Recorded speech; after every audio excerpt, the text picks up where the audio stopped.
Saya akan sebutkan misal salah satu contoh kisah. Ibnu Qayyim rahimahullah Al-Jauzi mengangkat kisah tentang Abi Qudamah, ya. Seseorang yang disebutkan namanya oleh beliau. Sudah pernah saya sebutkan cerita ini belum? Selalu belum, ya. Baiklah. Abi Qudamah, kata Ibnu Jauzi, adalah seseorang yang suka berjihad. Di zaman dulu, zaman tabi'in, suka berjihad, berperang. Dan dia selalu memotivasi orang untuk berjihad. Ditanya di salah satu masjid itu, dia lagi pulang dari jihad, pengalaman apa yang paling berkesan bagi anda di kancah peperangan jihad? Dia bilang, kisah seorang anak muda yang bertemu bidadari. Maka orang tanya, seperti apa ceritanya? Dia bilang, satu waktu saya pulang ke negeri saya, di kotanya. Kemudian saya motivasi orang untuk berperang, berjihad. Sampaikanlah motivasi, ayat-ayat, hadis, kisah-kisah nyata. Sampai orang-orang pada termotivasi untuk berjihad. Dia bilang, setelah selesai saya pulang, besok saya ingin bentuk pasukan, bergabung dengan pasukan muslimin untuk berjihad. Waktu saya pulang ke rumah, dia bilang tiba-tiba ada suara perempuan depan pintu, memanggil, wahai Abi Qudamah, Abi Qudamah. Dia bilang, saya baca, a'udzubillahi minasyaitonirrajim. Jangan sampai ini godaan syaitan. Perempuan malam-malam memanggil-manggil depan rumah. Dia enggak bilang, saya enggak mau buka pintu. Terdengar lagi suara kedua kali, Abi Qudamah, Abi Qudamah, buka pintu. Suara perempuan. Dia bilang, a'udzubillahi minasyaitonirrajim. Saya enggak mau buka ini, takut jadi fitnah, gitu kan. Terus perempuan itu rupanya nyaut depan pintu. Dia bilang, wahai Abi Qudamah, bukankah anda yang memotivasi kami berjihad? Dan saya terpengaruh dengan itu. Saya ingin menyumbang sesuatu. Bukalah pintunya. Dia bilang, saya dengar orang ini mau nyumbang hubungan dengan jihad, saya buka pintu. Perempuan itu rupanya bercadar. Dia bilang, pada saat saya buka pintu dan di hadapan saya tahu kalau orang ini kalau tidak pakai cadar, luar biasa Allah berikan kelebihan fisiknya. Terlihat wanita ini punya kecantikan, tapi dia tutup auratnya. Lalu saya alihkan pandangan saya dan saya katakan, apa yang akan engkau sumbang, ibu? Dia bilang, sesuatu yang paling indah dari tubuh saya, hai Abi Qudamah, adalah rambut saya. Saya memiliki rambut yang sangat bagus dan panjang. Maka saya sudah memotongnya dan saya sudah membentuknya supaya menjadi tali kekangan kuda. Maka saya minta agar rambut saya ini engkau jadikan tali kekangan kudamu, agar minimal rambutku ikut berperang. Abi Qudamah bilang, saya heran dengan imannya ibu ini. Luar biasa ini. Gak pernah ada orang terfikir seperti itu. Rambutnya panjang, lebat, tebal, dipotong, lalu dibuat sedemikian rupa sehingga bisa menjadi tali kekangan kuda. Jadi, pakailah ini Abi Qudamah. Abi Qudamah bilang, baiklah, diambil. Pada saat sudah diambil, Abi Qudamah mau tutup pintu, dia bilang, sebentar, masih ada satu lagi Abi Qudamah. Dia bilang apa? Suami saya mati syahid. Dan semoga Allah terima, semoga juga kami disatukan di surga. Dan dia mewariskan seorang anak laki-laki yang mirip seperti dia. Maksudnya keimanannya, fisiknya, segala macam.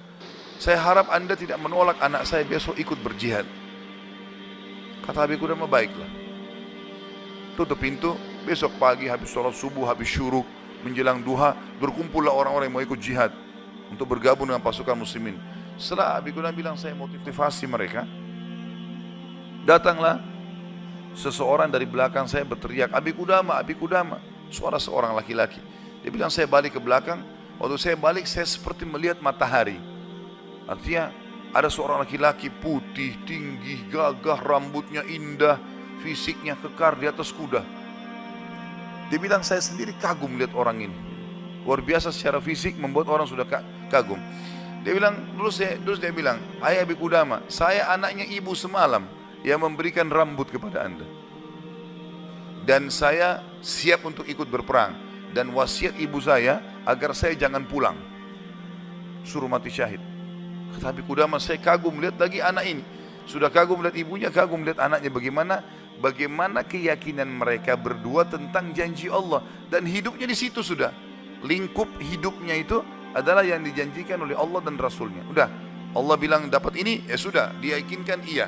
Sholat dapat ini, puasa dapat ini, jihad dapat ini. Yakin, tidak ada keraguan. Hidupnya terbentuk di situ, itu yang dijalani sama dia.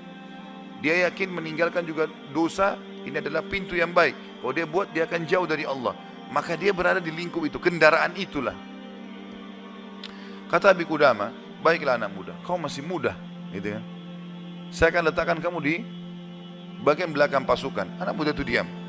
Dia bilang, Abi Qudamah bilang, ini saya tentu simpulkan ceritanya ya, karena saya tidak hafal secara lafaz letter tentang kisah, tapi saya datangkan poinnya gitu. Kata Abi Qudamah, waktu perang lagi berkecamuk, tiba-tiba anak muda ini sudah ada di depan. Lalu saya lihat dia, dan memang di pikiran saya dia bilang cuma anak muda itu saja. Saya datangin dia, hai anak muda, mundurlah. Kau masih muda, belum berpengalaman, gitu kan. Saya khawatir atas dirimu. Dia bilang, wahai Abi Qudamah, Allah berfirman, hai orang-orang beriman, kalau kalian bertemu dengan orang kafir, jangan kalian mundur. Allah bilang, jangan mundur, Anda suruh saya mundur, gitu. Gitu. Kata Abi Qudamah, saya nggak bisa bantah ini karena dia pakai ayat. Gitu. Maka saya pun berada di sebelahnya sampai akhirnya karena perang lagi berkecamuk terpisahkan, otomatis terpisahkan. Waktu pasukan lagi istirahat, saya coba cari anak muda ini. Saya nggak cari, pikirannya sudah nggak ada yang lain. Targetnya anak muda ini gitu. Itu betul-betul menarik perhatian dia. Dia bilang begitu saya lihat orang lagi istirahat semuanya kena capek berperang. Maka saya lihat anak muda ini sibuk menyiapkan makanan para mujahidin, mengikatkan tali kudanya, menyiapkan rumput kudanya. Pokoknya dia sibuk dengan itu. Jadi dia betul-betul menikmati apa yang sudah Allah dan Rasulnya perintahkan. Ini targetnya dan ini benar bagi saya. Selesai. Ini adalah konsep hidup saya. Gitu. Maka Abi Qudamah bilang, saya kagum melihat anak muda ini. Kemudian perang berkecamuk lagi. Berkecamuk lagi, yang kedua kali. Kemudian pada saat lagi maju, saya lihat anak muda itu di depan. Saya datangin lagi, hai anak muda, ke belakang lah. Dia bacain lagi ayat. Wahai Abi Qudamah, Allah berfirman, hai orang beriman, kalau bertemu dengan orang kafir, jangan kalian mundur. Bagaimana Allah bilang jangan mundur, Anda suruh saya mundur? Abi Qudamah diam, tidak bisa bantah karena dikatakan ayat. Berkecamuk peperangan dipisahkan oleh prajurit yang saling serang satu sama yang lain, sampai akhirnya tiba malam hari waktu istirahat. Kata Abi Qudamah, dua pasukan istirahat. Lalu saya cari, di mana anak muda ini? Di kemah mana dia? Cari-cari sampai dapat kemahnya. Kata Abi Qudamah, waktu saya masuk dalam kemahnya, saya temukan anak muda itu sedang tertidur dan senyum. Senyum lebar gitu. Saya penasaran anak muda ini lagi mimpi apa gitu. Dia bilang, saya tunggu sampai senyumnya sudah redah. Kemudian saya tepuk, bangunkan. Hai anak muda, bangunlah. Apa yang kau lihat dalam mimpimu? Kata anak muda ini, demi Allah wahai Abi Qudamah, saya melihat saya masuk ke surga. Saya masuk surga, saya lihat taman-taman, saya lihat pelayan-pelayan, lihat luar biasa surga yang luas. Dan saya lihat seorang wanita yang sangat cantik, saking cantiknya sampai saya tidak sabar untuk menjamahnya. Gitu kan. Lalu dia mengatakan, belum waktunya hai suamiku. Padahal sebenarnya anak muda ini belum menikah. Ya. Lalu dia bilang, engkau, perempuan itu bilang, engkau akan bertemu dengan aku besok siang. Kata anak muda itu, setelah itu Anda bangunkan saya. Dan saya berharap Allah membuat saya mati syahid besok. Untuk mendapatkan apa yang Allah janjikan. Yang jelas, kata Abi Qudamah, saya kagum. Artinya Abi Qudamah pun sekian tahun berjihad belum pernah mimpi seperti ini. Gitu kan? Besok pagi dia bilang berkecamuk lagi peperangan. Saya temukan anak muda itu di depan. Terus dia menyerang musuh. Gitu kan? Sampai akhirnya peperangan selesai. Dan sudah menang muslimin, korban banyak di musuh dan di orang muslim. Anak Abi Qudamah bilang, target saya mengejar mana? Cari anak muda ini. Terbunuhkah atau belum terbunuhkah? Dicari. Dia bilang, saya cari di jenazah prajurit muslim yang disusun. Ternyata ada bergeletakan. Saya temukan ada anak muda itu penuh dengan darah. Ya. Tapi masih hidup. Dan dia lihat, waktu saya datang, dia dengan senyum mengatakan, Abi Qudamah, kesinilah. Dalam kondisi lagi luka-luka ini, berdarah-darah. Gitu ya. Kata Abi Qudamah, saya pun datang. Apa beritamu hai anak muda? Dia bilang, hai Abi Qudamah, kalau kau pulang nanti ke kampung kita, ke negeri kita, sampaikan ke ibu saya salam dan bilang impian beliau sudah terkabulkan.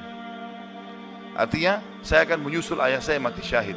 Lalu pesannya ini luar biasa. Dia bilang apa? Wahai Abi Qudamah, apa kau ingat kisah tadi malam bidadari dalam mimpi saya? Kata Abi Qudamah, iya. Sekarang ada di sebelah saya, sedang senyum dan menunggu ruh saya keluar.